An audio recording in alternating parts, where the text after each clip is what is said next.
주말 아침을 열어주는 라디오 매거진 위크엔드. 오태훈 아나운서가 함께합니다.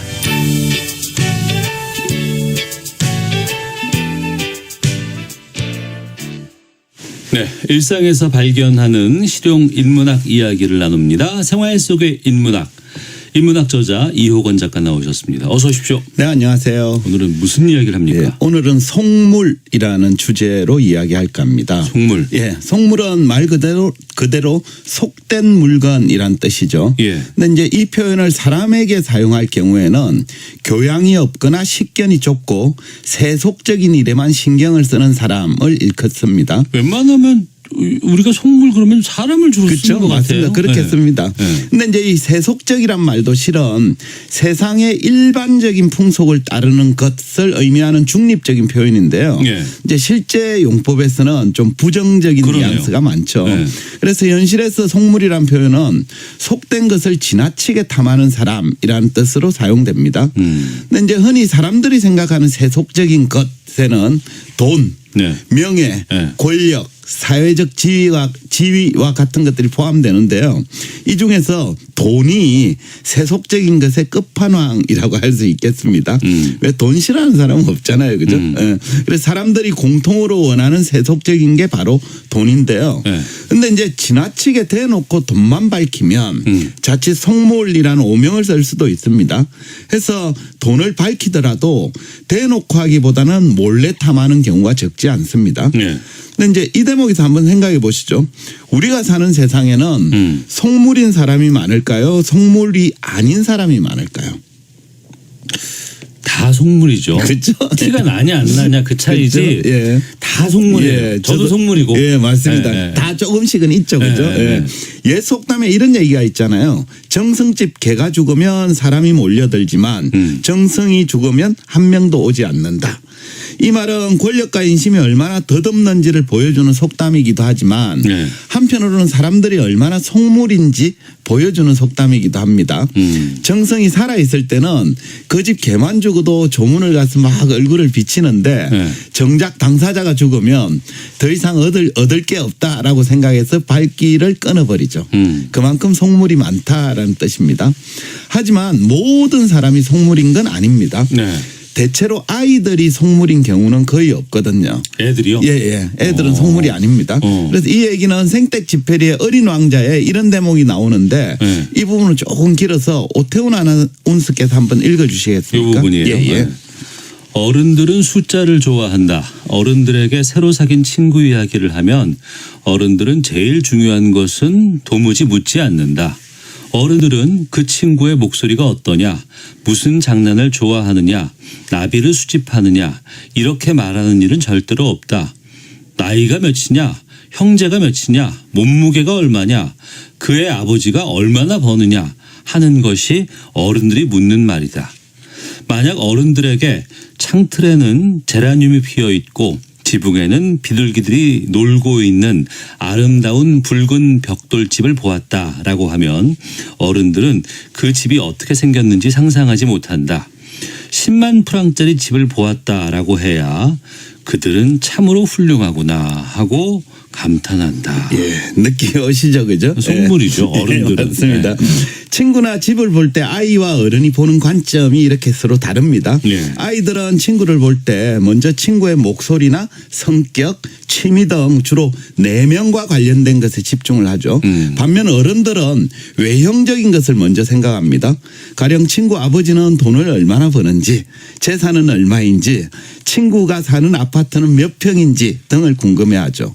집을 바라볼 때도 마찬가지입니다. 아이들은 창틀에 핀 꽃이나 지붕에 앉은 비둘기를 보지만 네. 어른들은 그 주택의 가격이 얼마인지를 생각합니다.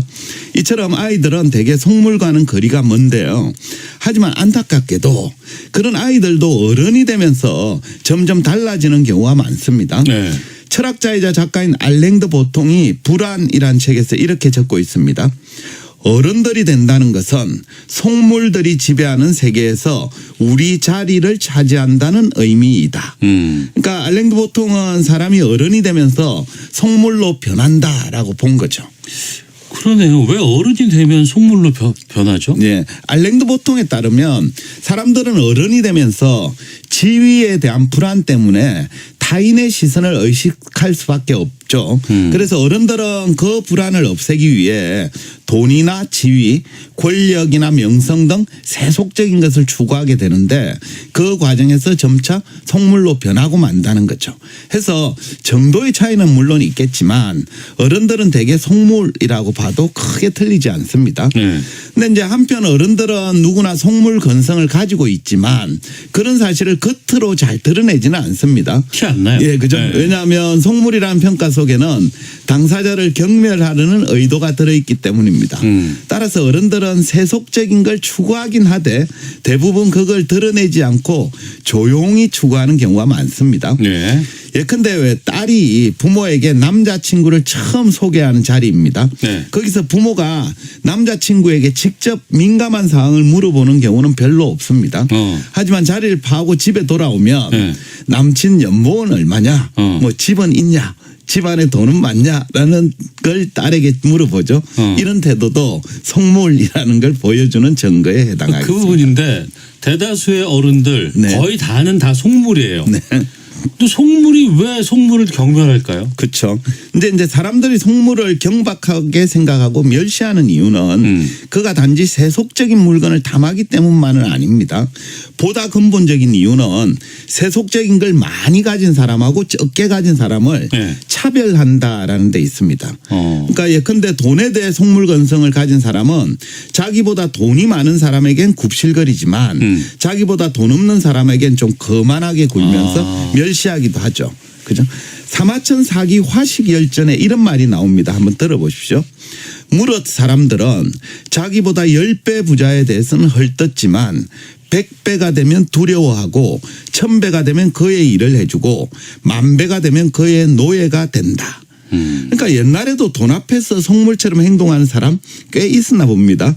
사마천의 주장처럼 사람들은 자기보다 돈이 조금 많은 사람은 시기하지만 엄청나게 많은 사람에게는 머리를 조아리고 심지어 노예까지 되기도 하거든요. 속물을 경멸하는 이유는 그 많이 가진 사람과 적게 가진 사람을 차별하기 때문에. 예.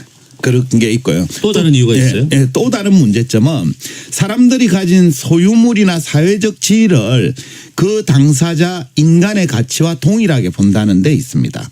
그러니까 돈이 많고 비싼 소유물을 가진 사람은 가치 있는 사람으로 또 그렇지 못한 사람은 가치 없는 인간으로 보는 거죠.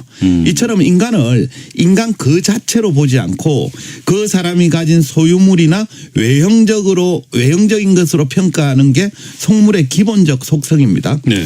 하지만 진짜 문제가 되는 지점은 다른 곳에 있는데요. 그건 뭐냐 이러면 속물은 상대방의 그 외형적인 모습이 바뀌면 지금까지 보여주었던 태도를 순식간에 바꾼다는 데 있습니다. 그러니까 돈이 많고 지위가 높을 때는 간이라도 빼줄 듯이 살갑게 대하다가도 네. 그 사람에게 돈이나 지위가 사라져버리면 언제 그랬나는 듯이 순식간에 안면을 바꾸어 버립니다. 이처럼 속물은 인간의 내면보다는 외형적인 것으로 평가하고 또 외형적인 모습이 변하면 순식간에 안면을 바꾸기 때문에 네. 진정한 인간관계를 맺기가 어렵습니다. 사람 관계 다 쓸모없다, 다 그렇죠. 필요 없다 하는 얘기들이 그런 데서 그렇죠. 많이 예, 나와요. 맞습니다. 그리고 가족 간에도 그런 경우가 있지 네, 않습니까? 맞습니다. 네. 근데 이제 속물의 이런 생활 태도는 지구 환경에도 나쁜 영향을 미칩니다. 그래요? 그죠? 예. 속물은 주로 외형적인 것으로만 평가하기 때문에 물건도 자기 필요에 의해서가 아니라 보여주기 목적으로 사용을 하는 경우가 많죠. 따라서 자원 낭비가 심할 수밖에 없습니다. 그래서 속물들의 모임에는 지난번에 입었던 것과 같은 옷을 다시 입고 가거나 매번 같은 가방을 들고 가면 체면 손상을 각오해야 합니다. 그 결과 속물은 필요 없는 물건을 더 많이 구매하는 경향이 있고 또 멀쩡한 걸 버리기도 하는 거죠. 프랑스 철학자인 장 보드리아르는 소비의 사회라는 책에서 속물이 많이 속한 귀족 계급의 낭비에 대해서 이렇게 적고 있습니다. 한번 들어보십시오. 예. 부유한 사회의 풍부함이 어느 정도로 낭비와 관련되어 있는지는 잘 알려져 있다. 당신이 버리는 것이 무엇인지 말해봐요. 그러면 나는 당신이 어떤 사람인지 말해주겠습니다. 그러니까 보드리아르가 보기에 소비의 사회에서 부자란 뭔가를 많이 소유하고 있는지로 평가되지 않습니다. 네. 무엇을 버리는지가 핵심이에요. 그래서 속물들의 세계에서 부자란 쓸만한 물건을 얼마나 과감하게 쓰레기통에 던져버리는가에 따라서 결정됩니다. 그러니까 아직 충분히 쓸만하고 버리기에 아까운 물건도 쿨하게 쓰레기통으로 내던질 줄 알아야 진정한 부자라고 여기는 거죠. 그래서 보드리아르는 이런 낭비 행태를 쓰레기통의 사회학이라고 불렀습니다. 그러니까 쓰레기통에 쓸만한 물건이 많이 들어있을수록 부자로 평가받는다라는 뜻입니다. 그래서 속물은 이 자원 낭비가 심하고 환경 파괴적인 생활 습관을 가진 사람이죠. 별로 좋지는 않습니다. 저도 속물이에요. 근데 제가 더 큰 속물, 더 네. 나쁜 속물이 되지 않기 위해서는 뭘 어떻게 해야 될까요? 그래요. 쉽지 않은데요. 네. 철학자 에릭 프롬이 소유냐 존재냐에서 인간의 존재 방식을 소유적 실존 양식과 존재적 실존 양식으로 구분했습니다. 단어가 너무 그죠? 어려워요. 예. 좀 여기서 쉽게 소유적 실존 양식은 내가 뭘 소유했는지를 중요하게 생각하는 사람입니다. 네. 존재적 실존 양식이란 자기가 어떤 존재인지를 고민하는 삶을 말합니다. 둘 중에 속물은 소유적 실존 양식으로 사는 사람의 전형이다라고 할 수 있습니다. 그래서 프롬은 이 소유적 실존 양식에서 벗어나서 존재적 실존 양식으로 살아야 한다라고 주장을 했는데요. 네. 이걸 위한 방법으로 이렇게 제안하고 있습니다. 들어보십시오. 존재적 실존 양식은 우리가 소유적 실존 양식을 얼마나 제거하는가에 비례해서 관철될 수 있다. 그러니까 프롬은 우리가 존재적 실존 양식으로 살기 위해서는 소유적 실존 양식을 얼마나 제거하려고 노력하는가. 다시 얘기하면 소유를 탐하고 그것에 집착하는 습관을 얼마나 줄여나가는가에 달렸다고 봤습니다. 네. 그래서 우리가 이제 속물이 되지 않고 좀 인간적인 면모를 회복하려면 좀 속된 걸 탐하는 습관 이걸 좀 조금씩 제거하려는 노력을 통해서 가능하다라고 해석할 수 있겠습니다. 네. 그래서 이제 평소에 사람들 대할 때 그 사람이 가진 돈이나 지위보다는 그 사람의 인간성, 내면을 보려고 노력하는 과정에서 내 안에 있는 속물건성을 조금씩 밖으로 내쫓을 수 있습니다. 그래서 나는 평소에 얼마나 속물건성을 갖고 있는지 좀 점검하는 계기가 되었으면 합니다. 내가 뭘 가지고 있는지보다 네. 내가 어떻게 살아야 되는가 예. 여기에 대해서 고민하는 그렇죠. 예. 남들을 볼 때도 좀 그죠? 예. 가진 것보다는 내면을 보는 노력 이런 게 필요하지 않을까 싶습니다. 알겠습니다. 자, 오늘 생활 속의 인문학 이혁원 작가와 함께했습니다. 고맙습니다. 네, 감사합니다. 예. 라디오 명주 위크엔드 마치겠습니다. 오태훈이었습니다. 고맙습니다.